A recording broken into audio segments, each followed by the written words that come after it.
The Pit Press Podcast.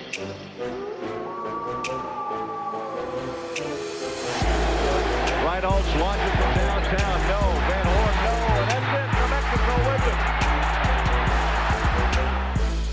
Some big-time games and shots. How about this? Where have you been? And Seal knocking him down twice. Looking top and keeping it alive. House from knee. Got it. This kid is amazing. This is what got them in trouble. That ball screen giving up the mid-range. Look at this foul. House again. It's topping. Fifth assist. And New Mexico's going to dribble out the clock. The Lobos three-peat as conference tournament champions Kendall Williams fires the ball into the air. But New Mexico wins it this afternoon 64-58 over San Diego State. And the Lobos claim the Mountain West Conference's automatic bid into the NCAA tournament. Welcome to another episode of the Pit Press Podcast. Today's episode, I'm excited again, Ed. We're continuing our Lobo Legend Series, getting to guys that are of my generation, Ed. Before I get to you and the voice of the Western New Mexico Mustangs, I just want to thank more of our sponsors. If you're looking for a place to watch the Lobos when they are on the road, head over to Turquoise Desert Tap Room. Only a few minutes away from the Santa Ana Star Casino. Catch the Lobos. And right now, all other college basketball action, the NBA. I might be one of the only few people in New Mexico that likes hockey, so hockey. And all the rest of spring training's coming up. Catch all that action there. Stop by for food, drinks, and football. Turquoise Desert Tap Room also serves local brews on tap. Find them on Facebook. Find them on Instagram at Turquoise Desert Tap Room in Abrazo Homes. They are Lobo-owned and Lobo-operated and a proud supporter of the University of New Mexico Athletic Department and its student-athletes. Join the movement and help Abrazo Homes build momentum by contributing to the 505 Sports Venture Foundation or the UNM Lobo Club. When you buy an Abrazo home, you become a part of the Abrazo familia. As I always say, as I always say, Ed, not bad for a Polak honky with the Spanish there. Looking forward to building the perfect home in New Mexico. Find them at abrazohomes.com. All right. As always, with our Lobo Legend series that you can find exclusively here on the Pit Press and the Pit Press Podcast. I'm always joined by my co-host, Mr. Ed Nunez, who is the voice of the Western New Mexico Mustangs and a Lobo fan since 1970. Ed, you outdid yourself with this one because I'm amped. I don't know. As I told David Chiotti, Daniel Ferris is like 1A, but now you're bringing in these guys that I was able to watch. I'm happy, but I'm going to shut up and stop rambling there. How are you, man? You're down in Silver City. Yeah, I am. And, so I told you Western New Mexico beating Arkansas Fort Smith in triple overtime last night, 107-104. So, I was beat. I'm not kidding. I had to keep that game going, and I did. And it was an exciting moment. It's only Western's fourth win of the season. And, it's reason to celebrate. We beat the former coach that coached here the last 4 years. And he's a good guy, but we beat him. And it was everybody celebrated. Everybody's happy. So, but I'm looking forward to our guests. And I think you're right. Exclusively on the Pit Press, say that 10 times. Only Lobo Legends are heard here. So appreciate our guests coming on today. And we've got some more exciting guests after this one, but this one here is very special. Our next guest, who I'm very happy to talk to, I think we're both excited, played for UNM from 1994 to 1998. He scored 1,837 points. That's 14.4 points per game. Say that 3 times fast. 758 rebounds, and he averaged almost 6 a game. I was looking at his accolades again, and I was like, well, it was just those exciting times in the 90s. And I was a Lobo football fan too, so God bless the men's basketball team. And then you brought Don Flanagan in the late 90s, early 2000s. He was named to the WAC WAC all-newcomer team as a freshman. He averaged 10.5 points and 4.8 rebounds. And as a senior, he was Co-WAC Player of the Year, averaging 16.7 points and 6.8 rebounds a game, and he helped lead UNM to the NCAA tournament once again. His name is Clayton Shields. Mr. Shields, thank you very much for joining us here on the Pit Press Podcast. How are you doing today? I'm doing great. Thank you guys so much for having me. It's always an honor to be able to talk to people who remember those times. And New Mexico is such a special place for me, even to this day. My wife is from Santa Fe, so New Mexico is always in my heart, and I'm just glad to be a part of this podcast today. We really appreciate it. I truly mean that. I'm the owner of this company, so I'm sounding like a wimp and sort of sympathetic, but all these old Lobos that we've had on our Lobo Legends, I got to stop using the word old, Lobo Legends, from the bottom of my heart, I really appreciate it. Can you tell us about your high school career in Baytown, Texas, and what led you to play for the University of New Mexico? How did you find your way to Albuquerque? So, Baytown, Texas is in Harris County, eastern Harris County. I wouldn't say it's a small city. It's probably about, 70 to 80,000 people. But there wasn't a whole lot of recognition for basketball in Baytown. I grew up there playing basketball. My brother was actually the leading scorer of the high school that I played at until I came in and broke his record. So as it stands now, I'm the leading scorer still at the high school, and my brother's number 2, which is pretty cool. But I was recruited. I was able to go and play in a lot of summer leagues out in Houston. I was able to go and play in some tournaments out in Vegas and out in California in high school, and showcase myself a little bit during that. And I eventually began to receiving a lot of letters in the mail from various schools. Now, those letters don't always, mean that you're being heavily recruited, but you would get something. Sometimes it would be a news clipping. Sometimes it would just be a little simple letter from the coach. Started getting a lot of those things in high school, and ultimately the recruiting process began. And Tony Benford, former assistant coach there, watched me play several times. He came out and spoke to me, and I was able to go on a visit to New Mexico, and everything just kind of took off from there. But I had a great career in my high school career. We were a competitive team, and the 5A school at that time was the biggest schools you can have, and we played some very, very tough teams in that area. As a freshman, you had an immediate impact. I had mentioned it, averaging over 10 points, 3 assists, 4 rebounds a game. Talk about your freshman year, and is there any memory that rang out to you that you will remember till the day you die? Well, my freshman year, coming in, I think my mindset was that honestly was that I was a stud. I mean, I really thought that I could score the ball, and my confidence level was very, very high, which really helped me because we had a lot of players who were very good basketball players. And that prior year they had won the WAC tournament, but I knew that I had to come in and compete with those guys. But one of my biggest memories is when we beat Arizona State. Arizona State was one of the top teams in the country at that time. I can't remember what their rank was, but they had the Mario Bennett and Isaac Burton and Marcel Cape, Ron Riley. I don't know if you remember all these guys, but they were a very, very, very, very good team. And they came into the pit, and we were just kind of, New Mexico Lobos. I think they expected to win, and us knocking them off was my first glimpse of the excitement of being able to beat a big time school like that. That was a good pit win. I remember Mario Bennett and those ASU teams very well. As a sophomore in 1995 and 96, UNM was 28-5 and 14-4 in the WAC with a second round loss to Georgetown in the NCAA tournament. Talk a little bit about that season, because it was a very good season. We'll talk about Dave Bliss later, but that was a very good season.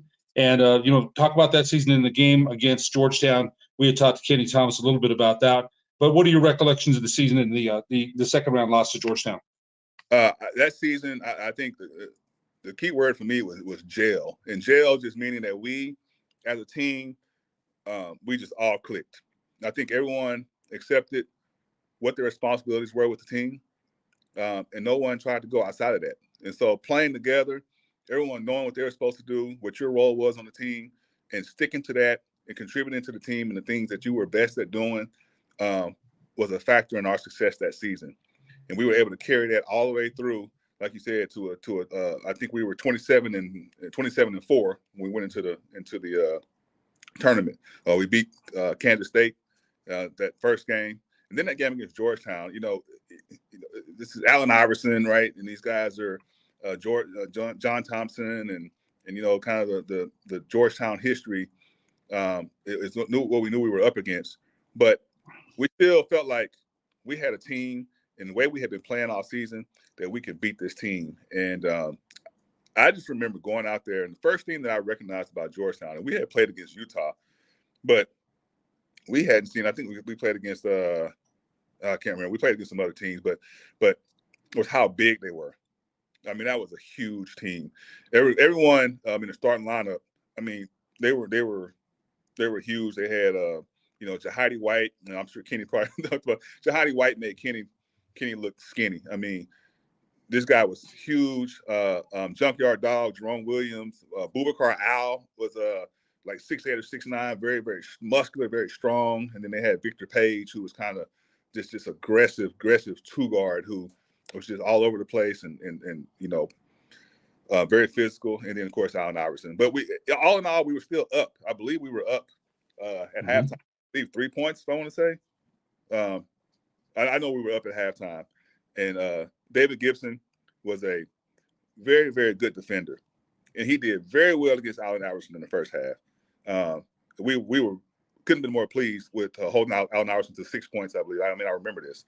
He had 6 points in the first half, and they made halftime adjustments, and Iverson asserted himself a little bit more in the second half, and I think he ended up with 25 or something like that. But I think they just wore us down because of their size and their ability to rotate players. I mean, they rotated players in and out, and they kept the pressure up, and it wore us down toward the end. And ultimately, that's why we lost that game.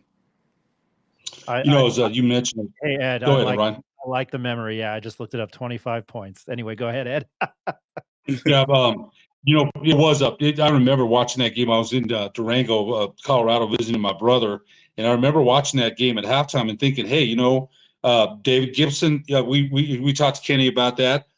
Gibson, one of the fastest. He won the 100-yard dash here in Albuquerque. He's a senior in Sandia. Heck of an athlete. He really was.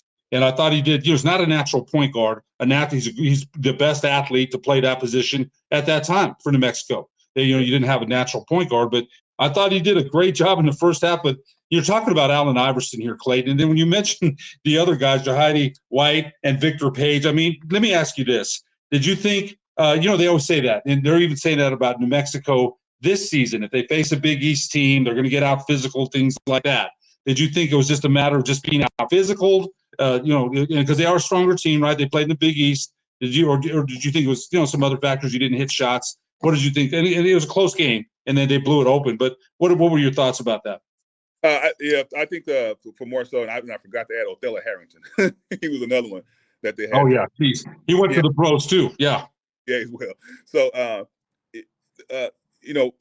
wearing us down, I think was kind of their game plan, and that's what it was. We made shots. Charles, I think, struggled. I remember Charles. It's crazy. I remember all these stats. I think Charles was maybe 5 for 21 that game. I mean, he was pressing a little bit, but Charles just felt like things were going to go for him at some point. So missing shots, that wasn't a complete detriment to us. It was that they were getting offensive rebounds, they were getting steals at the right time, and just putting that pressure going in the second half, especially. Allen Iverson obviously had 19 in the second half, so he started making shots. The team kind of fed off of that. And they wore us down more so than our failure to put the ball in the basket. So it's just a combination of things. But when we finished that game, no one was felt like we were a worse team.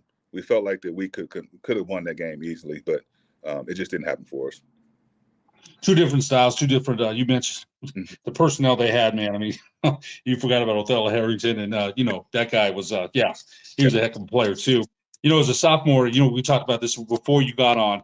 I told you I was driving back from Estancia. I just reffed a game, and New Mexico was behind, and against New Mexico State in Las Cruces. As a sophomore, you hit a shot past half court to beat the Aggies in Las Cruces, 69-68. Talk about that feeling, because I remember listening to Mike Roberts go crazy, and within parameters how Mike Roberts could go crazy, because he never went really crazy, but he was happy. Talk about the feeling when you made that shot. Oh, given the circumstances, missing the 2 free throws that led up to it. So I missed the 2 free throws, and Kenny, does the right thing. They get the rebound. Kenny fouls him immediately, stops the clock. they go down, and Charles, I think his name was Charles, I can't remember his name. He's at the free throw line, and he's telling me he's holding his hands up to his neck. He's telling me I choked, and he shoots the first free throw. He makes the first free throw, so now they're up 2, and he's going back to the line. And he's like, choke artist, you choke artist, and he's really giving it to me. And at that time, and I tell people this all the time. I told George Scott this, and I told Hunter Green this as well. When recently, that when I was sitting at that free throw line, and I told myself in my mind, I said, if he misses this shot, I'm going to make the shot. And I told myself that. And I said to myself like 4 times. I said, if he misses, I'm going to make it. If he misses, I'm going to make it. And lo and behold, he missed it. And lo and behold, I made it. And that's just something that, even when I talk to kids, I said, I personally willed that shot in because I told myself I was going to do that before it even happened. And so to have that happen and the feeling afterwards was kind of the first, like, shut up to the guy that was talking the crap to me.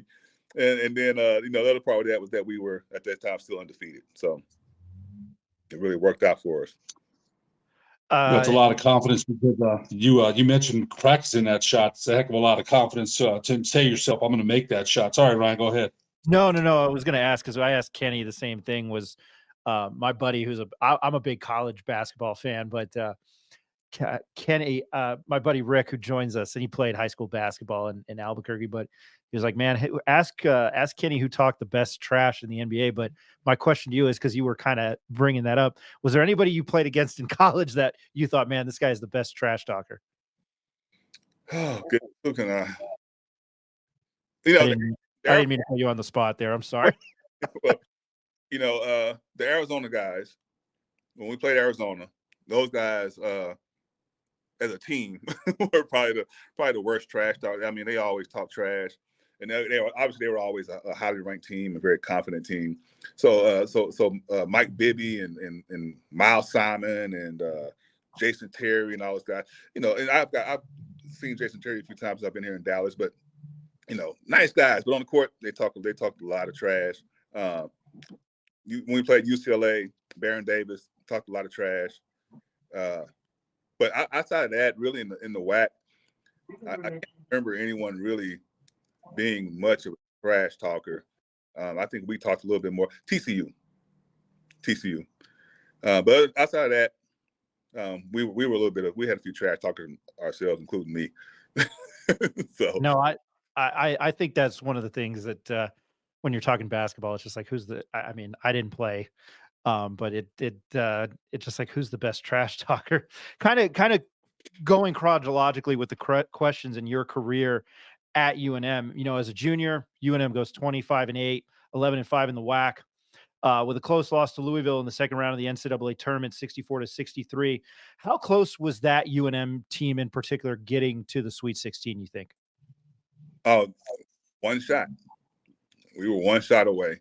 Playing that Louisville team, we had experience playing Georgetown that previous year, right? So we come in, we play another big time school. Now it's Louisville, and we're really confident because we knew what we did last year. We had essentially the same team, and we added Lamont Long. Was Lamont Long there at that time? Maybe not. Okay, I can't remember Lamont. But anyway, we were very, very confident in our ability to beat Louisville, and we played them well. When we get down to that last shot, and it's just one of those things. I think we get over that hump, we had a chance to go to the Final Four. I think we needed one good bounce to propel us, and then we'd have been cooking, man. I'm telling you, we'd have been cooking, and I know that just because of the way that we felt, and unfortunately, again, it didn't go in for us. Yeah, Lamont Long was on that team. I just he was on it. Okay, yeah. Doing my journalistic due diligence there. I'm getting old, Ryan. UNM was. I'm going to plead the fifth on that because Ed knows I make too many age jokes, and I'm like, yeah. I'm pushing 40, and both of you guys are going to be like, shut up. UNM was 25-8 and 11-5 the following year in the WAC with a loss to Syracuse in the NCAA tournament. Talk about that season as well. I mean, another season. I mean, we're at this time, 3 straight 20 win seasons. You know, we're on the right track, and we feel like that. We feel like we're on the right track, and we know. I think my senior year, we had no doubt we were going to go to the Sweet 16. Going through that season, playing pretty much the same way we had been playing, we felt really good. I was confident. Everyone on the team was confident. Obviously we had the Royce Aldney injury. I don't want to make excuses, and I won't make excuses, but that does affect the team, and that affected us tremendously. Can you imagine not having a Royce Aldney? I mean, that's just, you're doing this all season long, and then to have Royce Aldney snatched from you had an effect on us. And so trying to overcome that, I mean, we played a lot of games that were close. I mean, I know, like, after Royce went down, we still won games, but guys, we were barely getting by. But still in all, going in that game against Syracuse, we just shot terribly. We could have beaten Syracuse. That 2-3 zone, that famous zone, as Ed puts it, we got plenty of open shots. We practiced it. We knew how to get, rotate the ball, get to spots, get somebody in the high post. We got, a skilled post guy like Kenny who can make long shots and make great passes to set us up. We just didn't knock down shots. And so in that case, we needed Royce. I think he was shooting over 50% from three-point land prior to his injury. So we needed somebody like Royce to be with us. And, it just seems that sometimes that in those times, in those years, we just had some unfortunate instances that didn't allow us to get over the hump. Ed, I've got another question. When you look at the stretch of the 90s there, and you guys were, I'm sure you wanted. I sound like a really bad sports journalist here, and it's cliche, but obviously you want to win every game. I don't even think. I kind of make the major league joke. It's like, let's win the whole expletive thing. Mm-hmm. But how hard is it to get back to the NCAA tournament year in and year out? And the WAC was good then, and you guys still got advanced. I mean, how hard is it to do that every year? Very hard. Very, very hard. One, you have to play well enough. Playing in the WAC, we had to play well enough for the committee to consider us in the seeding, to put us in a position to be seated well. When you got all these ACC and Pac, I think, I don't know, it was Pac-12, Pac-10, and Big Ten, and all these other schools that are also vying for the same thing. You have to play well enough to get the attention of the NCAA and get seated well. And to do that was very difficult, but it's not something we thought about when we played. We just want to go out, play together, and put our best foot forward. And usually when we did that, we got wins. And so we couldn't worry about all the other things. We just went out, put our best foot forward. Everybody, contributed in the way that they should contribute. Everybody accepted their roles, and we were able to get wins like that. And we just knew that if we just kept doing that, then things positive would happen. Clayton, you played with some of the greatest. You mentioned Royce Aldney, and you're right. A guy like that, losing him, that's heart and soul, right? The leader, that guy, man. One of the leaders, because you're a leader. So is Kenny, and so is Spider. But that guy there, gosh, one of the no doubt about it. The heart and soul sometimes of a team like that, and you lose him, and it hurts. But you played with some of the greatest Lobos in UNM history: Charles Spider Smith, Kenny Thomas, Royce Aldney. Talk about playing with them and having them as your teammates. I mean, it just awesome, because guys like that make you so much better. We used to compete so hard against each other in practice. There was no love lost in practice. Somebody like Spider, who I had known Spider from his times here in Dallas Fort Worth area, just kind of seeing what he did with Dunbar, and I knew on my recruiting trip, having him, it was what he could do. I knew that he could really score the ball, and Kenny obviously coming in that next year in '95. And us having Royce, and then obviously, we got Lamont, and so we just kept on stacking on very, very, very good players every year. So that made us just really, really competitive. It made everyone better. We used to see each other. We had guys that really didn't play much, but those guys were so so important for us in practice. You know, the Kavasi Franklins, you know, even Marcos White and Trey, all these guys were very, very. They pushed us so much in practice. We would see each other across campus, and we'd be yelling at each other.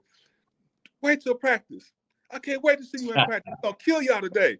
You ain't, you know, you ain't gonna do nothing. Just wait. Watch what see. And we were like that all the time.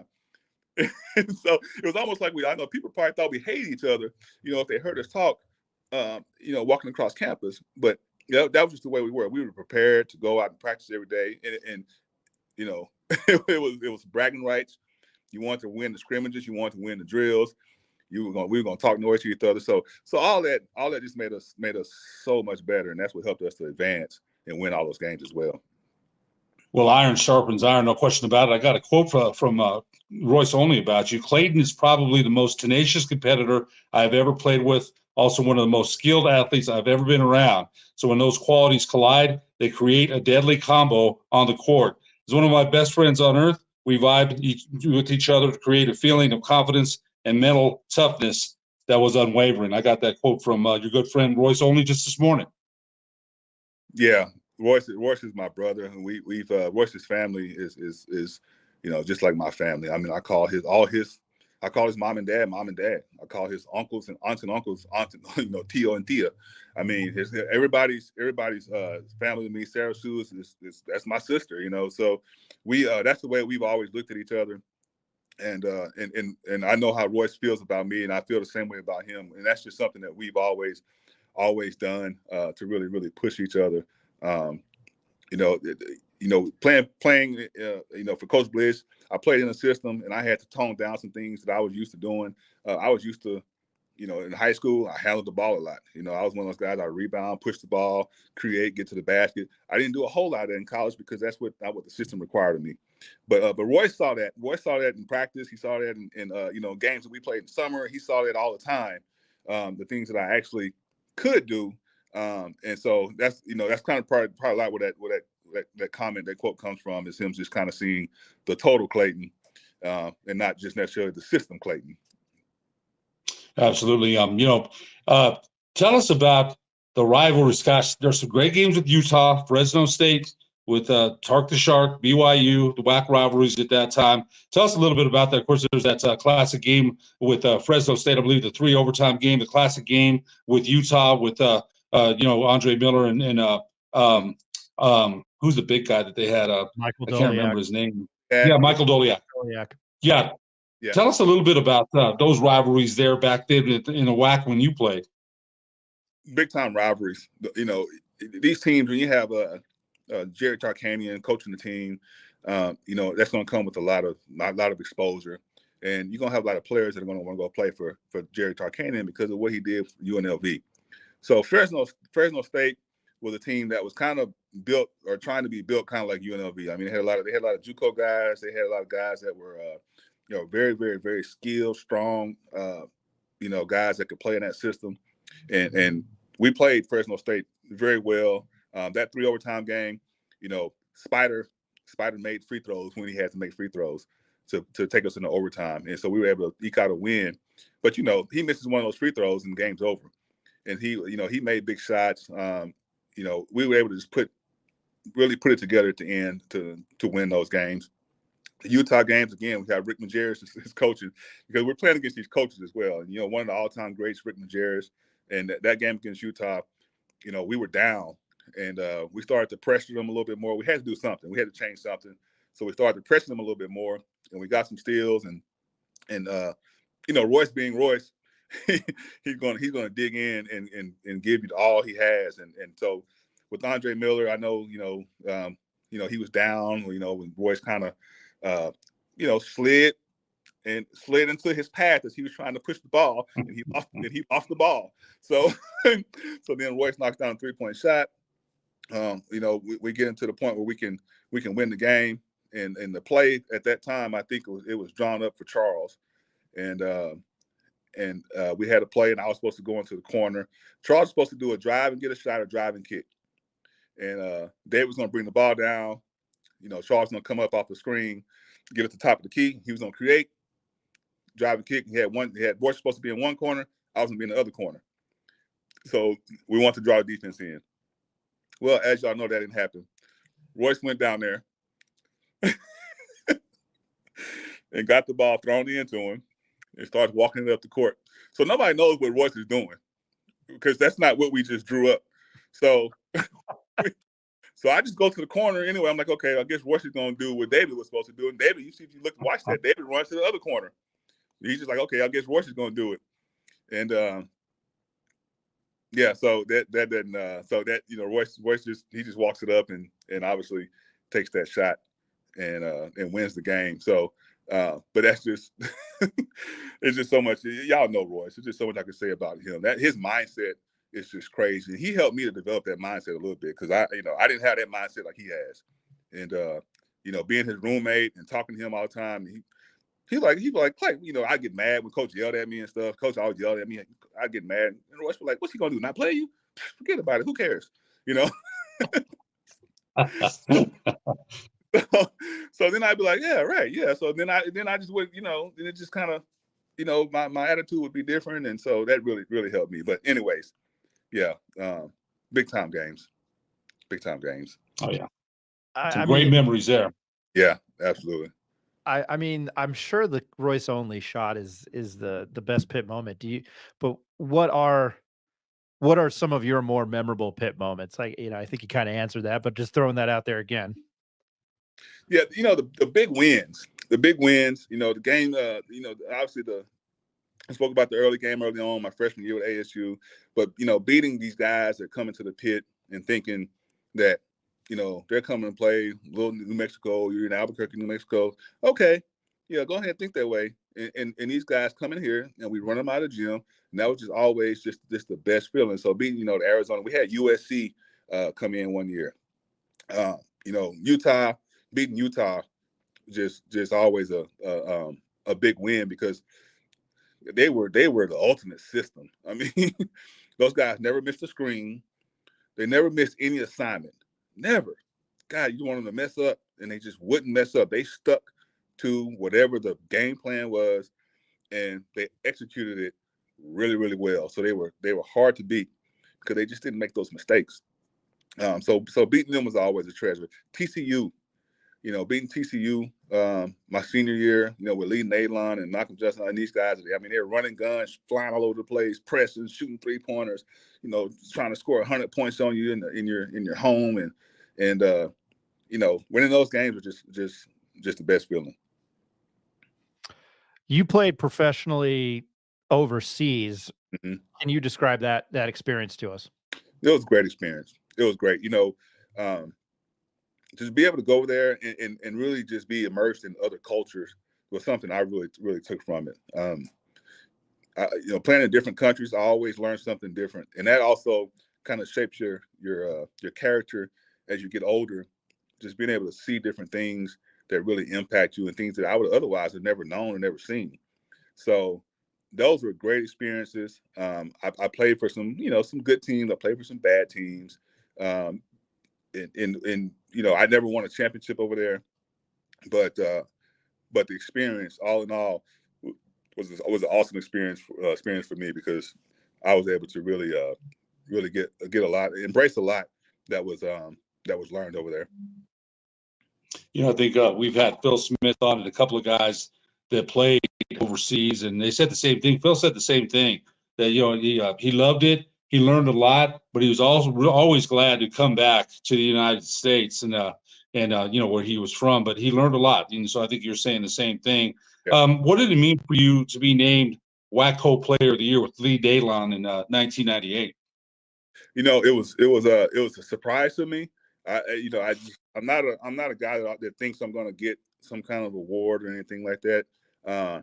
So when that came out, I think I remember. I think it was Coach Benford or Coach Ads. Okay, I remember one of the assistant coaches that initially told me about it, and I was like, really, really. So it's like, yeah, no, really, because sometimes, these guys, even these coaches, they mess with us. They're pranksters. They do stuff to get a laugh out of people sometimes, and so sometimes you had to really ask questions. And so they, when they told me that, and then I actually saw it, I was thrilled. I didn't want to share it with Lee Nailon, but but to be recognized as that was was awesome, because that's something I still have, that plaque, and that's something that my kids have seen. I have one grandbaby now. He'll see it. He'll understand what it is when he gets a little older, and so yeah. I'm glad I was able to lead with that. Clayton, we danced around this with Kenny. We didn't ask Kenny, and I asked you this morning if we could ask you this, and we're going to ask you about Coach Bliss. And and I'm gonna say this is what Coach Bliss's record was at UNM: 246 and 108. The coach here from 1988 to 1999, 7 NCAA tournament appearances, 2 WAC tournament championships. Now, I think a lot has been said and written about Coach Bliss. And what he did at Baylor with Patrick Dennehy, to me, was reprehensible. It was reprehensible. But we're going to ask you, what kind of coach was he here when you played for him at the University of New Mexico? I think it's a fair question. Yeah, I mean, obviously his record speaks for itself. Coach Bliss, he knows how to get the absolute best out of people, and it's I always say the guy was a psychology major from like Cornell or something like that. I can't remember. I mean, So he had a way of words and a way of doing things that would bring the best out of you, or sometimes bring the worst out of you. We did have a lot of good players that did not end up making it on the team. They were on the team, but they ended up being removed, kicked off, because the opposite happened, and the worst was brought out of them. I've seen players that wanted to beat coach up in practice. We had to stop the player from one player from really physically going and jumping on Coach Bliss. So the response depended on the player. The guys that were there learned how to deal with Coach Bliss and his expectations and how he got the best out of you. So once you learned how to deal with that, it no longer became a problem, no longer bothers you. That's something I had to learn, and then you can go out and just play. And when we did that, I mean, he was an X's and O's guy. He knew where guys needed to be, defensively, rotation, all that stuff. We learned all that, and he was good at that. So as a coach, for that.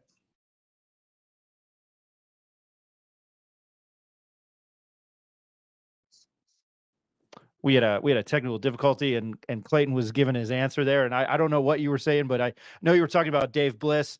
Yeah. And you can finish. You go right ahead. Yeah, I was just saying. Yeah, go ahead, Clayton. Yes, sir. I was just saying that that Coach Bliss, he got the best out of people, and his record speaks for itself. Ultimately, I think Coach he did a good job with us. I think he helped develop a lot of us into more mature men, because you go into college out of high school, you're not exactly that mature. So you get a little bit more mature, and I think he kind of he did help a lot of players to become more mature, more responsible, more accountable for themselves and what they were doing. Clayton, I think, as a Lobo fan since 1970, I didn't see Coach Bob King. I was too young for that. If all those things hadn't happened, and they did, and we can't say that they didn't happen at Baylor. They did happen. They did. I've talked, back in the day before you came, I used to play a lot of ball with the guys at Johnson, and a lot of the guys did not like him. But I think with you coming, you're about the first guy that I've heard say this, honest to God. The mental part. He was a disciple of Bob Knight. He was an assistant with Bob Knight. You mentioned knows X's and O's and where to put people in positions and things like that. So that tells me a lot about his coaching ability. Now, when you mentioned some of the mental things, did you think? Now you got used to it. You adjusted to it, and you mentioned some guys couldn't. Now, talk about his mental approach, I guess, because it must have been his way or the high. And again, he had his record 246 and 108. 3, does speak for itself, right? Now they had fired Coach Colson because he couldn't get to the tournament. Coach Bliss did. And so I think if things hadn't happened, and they did happen, they did. He was wrong in what he did. I don't want to say, try to downplay that. But you're saying that, at least from your point of view, you thought he was a pretty good coach for you. Now, some other guys didn't think that, but you did. Yeah, I thought he was. I thought he was a good coach. Good coaches don't go 246 and 108. I mean, Right. bad coaches don't go 20. He was a good coach. And players could play well for him if they could get through some of the challenges that he presented, and those challenges were mostly mental challenges. And I'm happy I went through it because, 47 years old in my life now, it's not a whole lot that can get to me, and that comes from going through those 4 years with him.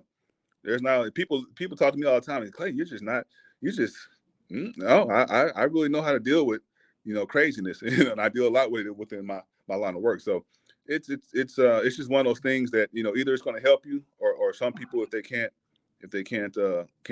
deal with that stuff, then Coach Bliss right now coaching, it would probably be hard because kids are different, people are different, parents are different, and to have somebody like Coach Bliss, there'd be people probably complaining about this, being yelled at, because he always yelled at us all the time. As you say, he's a disciple of Bobby Knight.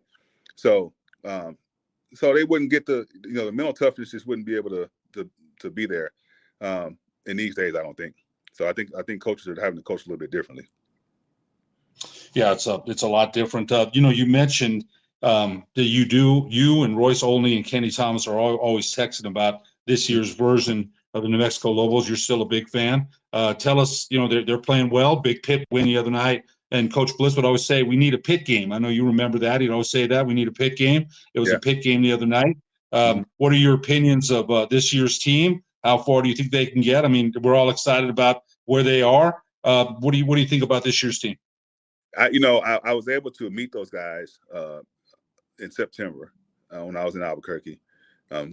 Coach Patino, I went and watched film with him. I went and watched practice. Kenny and I and Coach Patino. Kenny and I went and watched it. Coach Patino allowed us to do that. And, we met every player. And records are made to be broken. And I was telling them, go win. We want a team to go 29-4 or whatever the case may be. We want people to do better. And I think when Kenny, myself, and Royce, that's what we're kind of hoping for and waiting for, because we're alums of Lobo basketball. You become an alum of Lobo basketball. All you're gonna want, for us is the best for that team. Those guys are high energy, very, very good offensive team. Anybody can put the ball in the basket on any given night. I mean, you have days where Houses, he's putting the ball in the basket, where Mash is putting the ball in the basket, Dent is putting the ball in the basket, Toppin is putting the ball. So you have all these different guys who's the star on each night. When I say star, I just mean they're the ones that put the most points in the basket. But and when that happens and no one really cares, somebody play well.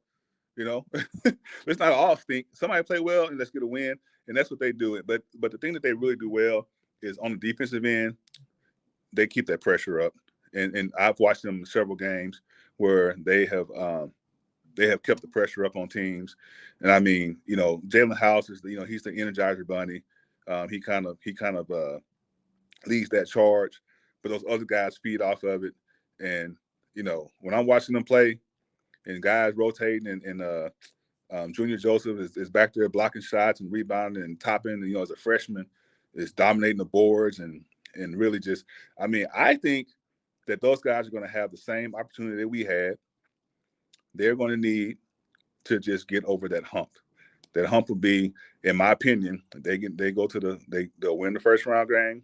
They get to the second round. They can win that second round game. They'll be propelled, and they may have a chance to go a lot further. So I think they're pretty much in the same position as we were. And fortunately enough, they'll have opportunity to go ahead and break through that, which we couldn't get through at that time. Clayton, me and Ryan talk about this all the time. Like I said, I've been a fan since 7. You imagine the celebration in Albuquerque if they made the Sweet 16. And now, Greg Brad would always say that. Act like you've been there before, right? Don't act like we've never been there. But it would be a celebration right now. We still want to advance, But that's interesting that you think that, and I'm glad you said that about this year's team. I think Toppin is amazing as a freshman, and I think he's only going to get better. He's still rod some of his post game, but his natural instincts and his rebounding, that second jump, he's really athletic. And Donovan Dent, how good is he? CSU let him catch it with the full speed ahead of steam the other night, and they didn't turn him. And again, just like against Arlington, gets to the rim, he can has the body control to evade defenders in the paint and score. He's unbelievable. One more question, Clayton, and we'll let you go. Tell us about post Lobo Clayton Shields. What have you been doing? What are you doing now? And are you still involved with the game of basketball and what you're doing? I'm not much involved with basketball. I mean, I go out and play with my boys sometimes, and when I say play, I mean we play horse. I'm getting up and down the floor is not my thing anymore. I'm more of a golfer, but I'm right at about 16 years. I've been in law enforcement, so I've been a cop for 16 years, and here in Dallas area, and I work in Dallas County now, and I'm a chief deputy now here in Dallas County. So again, a lot of things that I've gotten from basketball and learned basketball have enabled me to go into this career that I'm in now, and really have the mindset and the mentality to get through a lot of things that are challenging, a lot of things that would otherwise be detrimental, and I'm just appreciative of that, because it did have an impact on my life, my maturity, and just the way that I am with people. So basketball taught me that, not just Coach Bliss or Coach Ledbetter, who was my high school coach, but the sport itself taught me that, and that's what I take away, and that's what I hope with people that play basketball or any other sports will be able to take something away that will help them to grow, and that's what basketball has done for me. So I'm excited about where I am now. Got a good life. Ryan, one more question for Clayton. I got to ask you this. You also coach the Gallup Talons of the CBA, and our mutual good friend, Thomas Crum, Sebo, you know Sebo, everybody knows Sebo, would always tell me about you coaching out there and Gallup in the ABA. And people, this wasn't the ABA of George McGinnis and Dr. J and Dan Issel and Artis Gilmore. This is a different ABA. But talk about that experience, because you packed them in down there at Gallup when you were down there coaching the Gallup Talons. Talk to us a little bit about that. Well, we were a good team there. We went 26-4. Coaching in Gallup, I wanted to, initially I wasn't going to coaching. The opportunities just didn't really get there for me that I wanted to get involved in. But coaching in Gallup was awesome. Gallup is a passionate city, passionate community with basketball. I mean, I had Brandon Mason. Brandon Mason was one of my star players. Lou Richardson, who had played at New Mexico State, was on my team, and Larry Marinia, one of the Marinia brothers, they're still actually playing basketball. But we had some guys from out of state, and we had some of the native guys. Matt Vale was on the team there. Warlance Foster. So we had a good mix of players. But man, we had fun, and we really put a team together that competed. Now, we played some of the same teams over and over again. I think the only trip we went to was in California, but I was able to go to Miami and be one of the all-star coaches on the coaching staff, and it was a really good experience. I think those guys got something out of it. At one point, Michael Cooper came and took. We had Alvin Broussard. And Alvin Broussard ended up going to up to the D League at that time with Michael Cooper, and eventually Brandon Mason. I mean, those guys had opportunities to go somewhere else, and they did that. But that's what I wanted to see. I wanted to see guys come in, play there, and give themselves an opportunity to kind of kickstart their careers. And for some of them, it really worked out. I felt like I did a good job coaching. Thomas Crum was, he kept calling me, hey, I can help you. Okay, I ain't gonna pay you nothing, right? That's okay. I'll do it for free. So he did, and he was committed. And the thing that about him is was whenever they slacked in practice and they weren't doing things, they weren't kind of giving us their all, he'll walk up to me and he'll say, "Coach, let me have him. Let me have him, Coach. Let me have him." And I'd be like, "Okay." And everybody knew when he was given the whistle, so to speak, oh, they were about to run.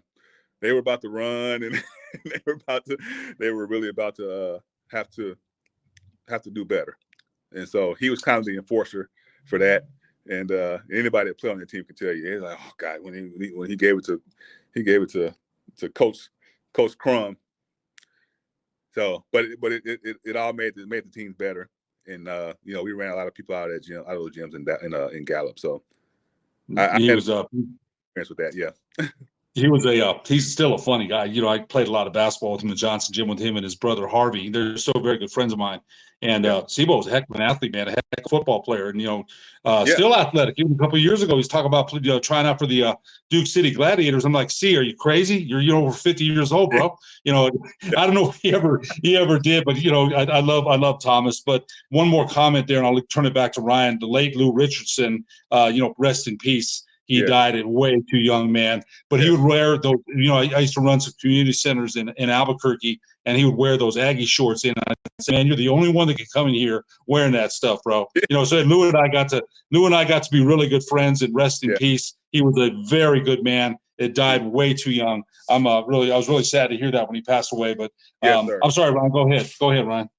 I don't have anything else. You kind of covered it all at the end, but again, he was he played from UNM from 1994 to 1998, over 1,800 points, 14 point, over nearly 15 a game, over 750 rebounds, nearly 6 a game. And of course, the 1998 WAC Player of the Year, his name was Clayton Shields. I can't thank you enough for joining and giving us, 50 minutes to an hour to talk to us about just basketball and life and UNM basketball in general. This was a pleasure, and thank you for making time out of your busy day. Hey, thank you guys so much for having me anytime. I really appreciate it, and I hope to see you guys when I come to New Mexico. We'll do. Clayton, thanks a lot, bro. Appreciate it, man. Thank you, guys. Yes, sir. You bet. Take care.